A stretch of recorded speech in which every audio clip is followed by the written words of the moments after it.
Here is what Sir Thomas Newton, Bishop of Bristol, said about the Jews in the 18th century. The preservation of the Jews is really one of the most single and illustrious acts of divine providence. I will make you into a great nation, and I will bless those who bless you, and curse those who curse you. If history and the story of the Jews has proven anything, it is that God has kept his covenant, his promise to the Jewish people. Here is a quote by Leon Tolstoy, the Russian writer, written in 1908. What is the Jew? What kind of unique creature is this, whom all the rulers of all the nations of the world have disgraced, crushed, expelled, destroyed, persecuted, burned, and drowned, and who, despite the anger and fury of their oppressors, continues to live and to flourish? The Jew is the symbol of eternity. He is the one who, following the faithfulness of his ancestors, has for so long had guarded the prophetic message and transmitted it to all mankind. A people such as this can never disappear. Writing about the Jews in 1899, Mark Twain observed that the Egyptian, the Babylonian, and the Persian rose, filled the planet with sound and splendor, then faded to dream stuff and passed away. The Greek and the Roman followed and made a vast noise, and they are gone. Other people have sprung up and held their torch high for a time, but it burned out, and they sit in twilight now or have vanished. The Jew saw them all, beat them all, and is now what he always was, exhibiting no decadence, no infirmities of age, no weakening of his parts, no slowing of his energies, no dulling of his alert and aggressive mind. All things are mortal but the Jew. All other forces pass, but he remains. What is the secret of his immortality? None of the ancient civilizations that destroyed us exist. They're absolute ancient history. The only ancient history that is current news is the Jewish people. It defies all logic and all of nature. And not only are we physically alive carrying a name with no connection to us, we behave, we act, we put on the same tefillin that were put on from Mount Har Sinai. We have the same tefillin that Moshe had. We have the same customs, the same language, the same values, the same Torah. When the world was running around in darkness, barbarians killing each other, and of course we have remnants of those barbarians today killing each other, we were sitting down in court discussing what you have to do if you find a lost object. I have to return it. How do I return it? Can I build a fence this high, block that guy's sunlight? Imagine, 3,000 years ago we were discussing if I'm allowed to block someone's sunlight if I want to build a wall or not. Talk about sensitivity. Talk about, the idea of the essence of what a human being can become, godlike. One example from Moshe Rabbeinu. Think about this. In the time of redeeming the Jews from Egypt, the first plague that was sent upon the Egyptians was to turn the river into blood. And so what happened? When it came time to do that plague, that miracle, so who was supposed to do it? Who would you think? Moshe. He's in charge over here. But Moshe could not strike the water and turn it into blood. You know why? Because the water helped him. Look at the level of sensitivity. We're talking about a crisis situation. The Jews have to get out of slavery. Moshe came to take them out. But what's more important is not to contradict these essential realities that when you're so close to God and so close to truth, you become one with the world. You become one with the essence of all of creation. You cannot physically pick up your hand and strike a water that helped you. Imagine how we treated human beings. Imagine. This is Moshe, 3,000 some odd years ago. This is what is still alive today. The sensitivity of a godly man, a sage that walks in our times, in our generation. I'll take one story which is so crazy that people listening to this will think it's a lie. But it's not. Rav Moshe Feinstein, again Moshe, from Moshe to Moshe, another Moshe. Rav Moshe Feinstein was the Gadolador, was one of the greatest sages of about 50 years ago. He was leaving from whatever event he was at, and one man was just so, he wanted to be helpful so much to Gadolador that he said, let me help you, I want to help you. And he ran to open the door for him to get in the car. And in haste, he closed the door, and it turns out that he closed the door on the hand of Rav Moshe Feinstein. So imagine you have a 70, 80-year-old man with a car door slammed on his hand. He sat there quietly without making a sound and told the driver to politely pull away. And when they got out of sight of that man, he said, please stop the car for a second. And he opened the door, took out his hand that was bleeding. And the driver was beside himself. What are you doing? What happened? How could you, why didn't you say something? He said, I couldn't bear the pain to know that I would have caused that man the harm that I would cause him mentally, emotionally, if he knew that he did this to me. And so he endured the pain until he was out of sight in order not to hurt that person. So let's bring all this back to Moshe. And again, his original behavior was that he was so sensitive and so appreciative that the water of the Nile River protected him, that he couldn't bring himself to, and again, he wasn't supposed to, strike it. That's not the right way to show and treat something that you benefited from, even if it's an inanimate object like water. Yet at the same time, we know that Moshe Rabbeinu, the kindest man that we can imagine, but a strong man, when it came time to protecting an innocent victim of Egyptian cruelty, there's a famous story where one of the Egyptian taskmasters, decided that he wants to take advantage of a particular man's wife. She was a little bit overly friendly. She said hi too often to people, and that brought her attention to be noticed. And so all of a sudden, this Egyptian that noticed this woman and decided that he has to have her, so he made up some excuse to make the Jewish man leave his home in the middle of the night. Then he slips in, and it's dark in those days. It's hard to see what's going on. And he actually rapes this man's wife.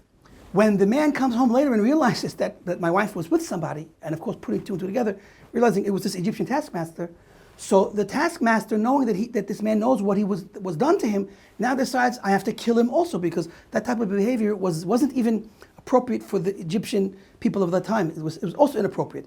And he was concerned. So he said, I'll get rid of this man by killing him. Killing a Jew, of course, in those days was simple. Just kill another Jew. Like we know all through history, in all of the different countries that unfortunately have taken their anger and frustration out on Jews, just kill another Jew. Nobody will care. We'll say anything about it, and it'll be case closed. So he tried to kill him. And in the act of his trying to kill him, murder this innocent Jew, Moshe, actually raised in the palace, the Egyptian palace, a person of stature in Egypt, a ruler in Egypt. He sees what's going on. He understands the injustice. He had a special divine perception of what's going on. So he understood what had happened to this man and his wife. He saw that this Egyptian now was trying to murder him, and he could not stand still in the face of this injustice. And he rose up and killed him. Now we think that in the movies he rose up and he killed him by being strong and stabbing him, killing him with a rock, whatever. No, he used one of God's holy names to kill him. And this is a very important message. God is the ultimate of kindness.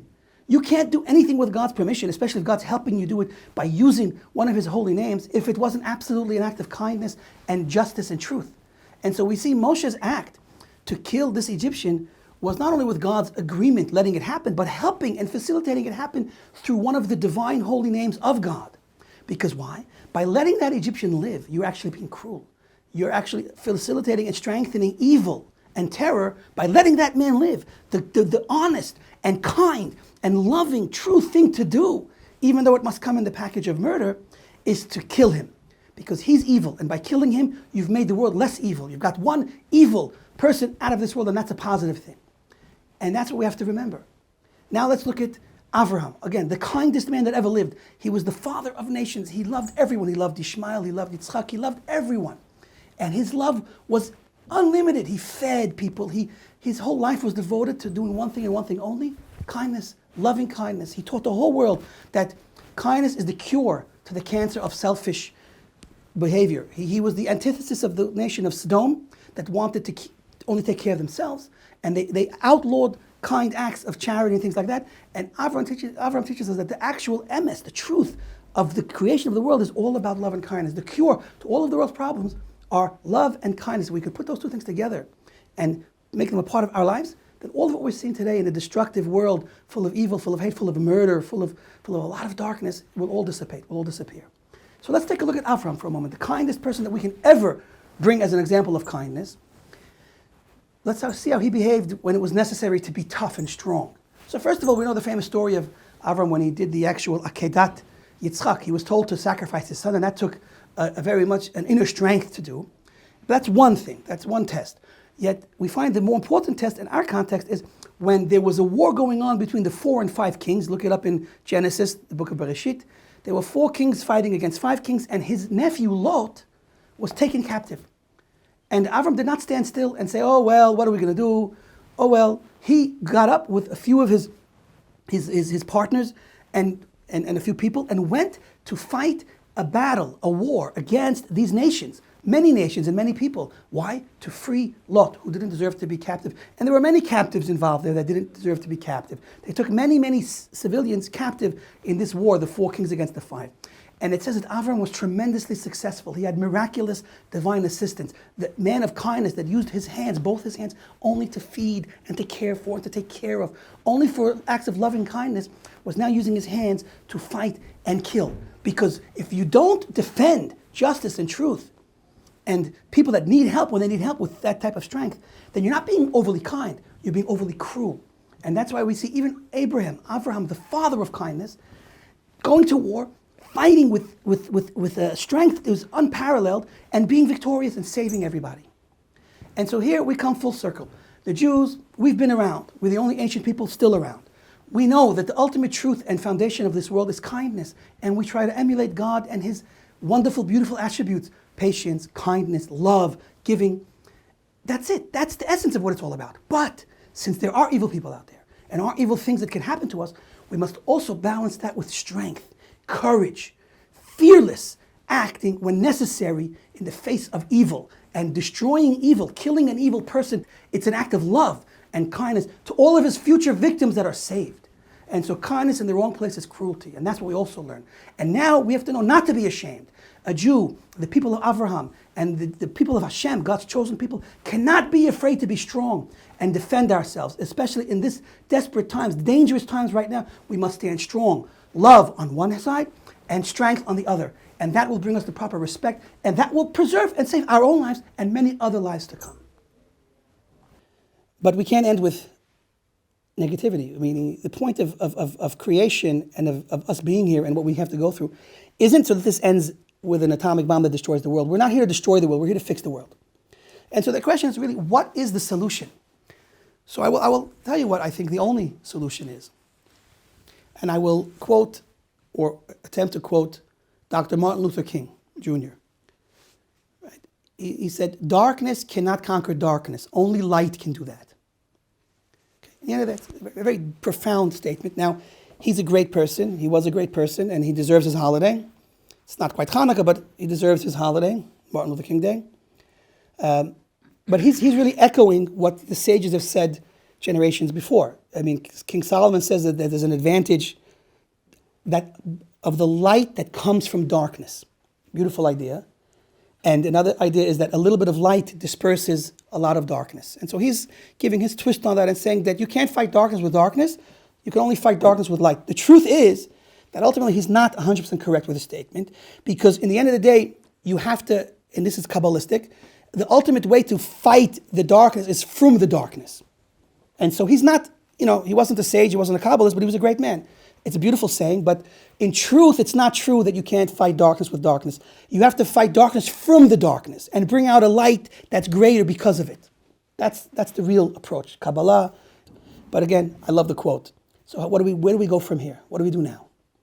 And so nothing has changed. With October 7th, with the Holocaust, with the Greeks, nothing, the Romans, nothing has ever changed. Why not? Because it's the same job that we have from day one. God made a world with light and darkness. And the job of life and creation and of every human being out there, whether you are from whatever nationality, whatever religion, as long as you believe in God, it is to add light and decrease the darkness. And when we're done that, we will have our beautiful, perfect world that we've been dreaming and waiting for. It's to add light. Our job is to add light. And I'll show you a visual way to appreciate this. We experience night. Every night we look at the sky and it's dark, a black sky. And something begins to happen approaching dawn. Approaching dawn is like the darkest before the dawn. This expression is when there's the least light in the sky, right before dawn. And suddenly there's a ray of light, a ray of hope that pierces the horizon. a ray of light. That ray of light, we can't even see it. Why can't we see it? That ray of light knows it's shining, but we can't see it. Keep in mind these details. And then another ray of light comes, and another. And slowly but surely they gather together, these rays of light, the break of dawn, and they break the darkness. They conquer the darkness. And we start to see light build.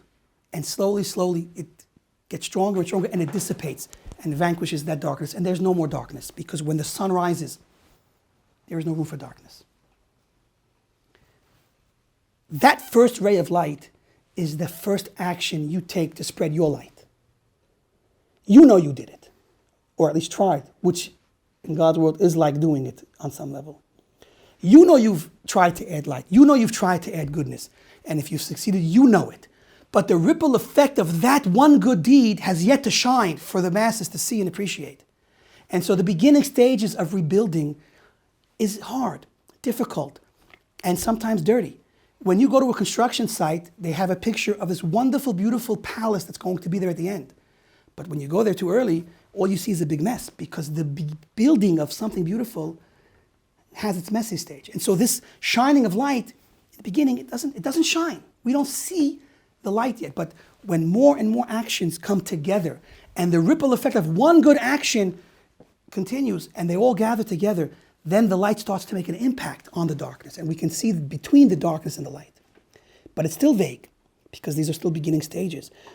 What we're essentially trying to do is tear out the good from within a dark, evil world. And that is not easy.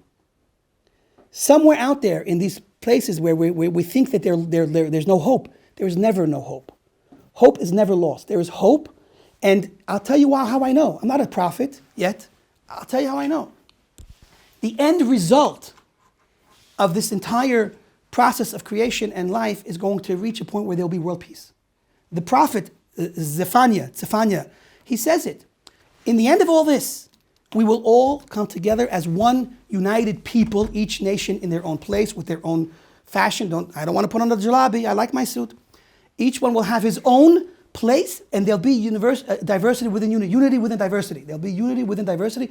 We will each respect and unite with each other, and each will have his own place and identity, and we will live in peace forever, and accept that we are all sharing space in God's world. We are all visitors, and we will respect the other visitors, and we will certainly respect and give proper honor and obedience to the Balabait, the owner of this house, Hashem. That's the end result. So if that's the end result, so we know where we have to go. So if I know where I am and I know where I go, just draw a straight line in between.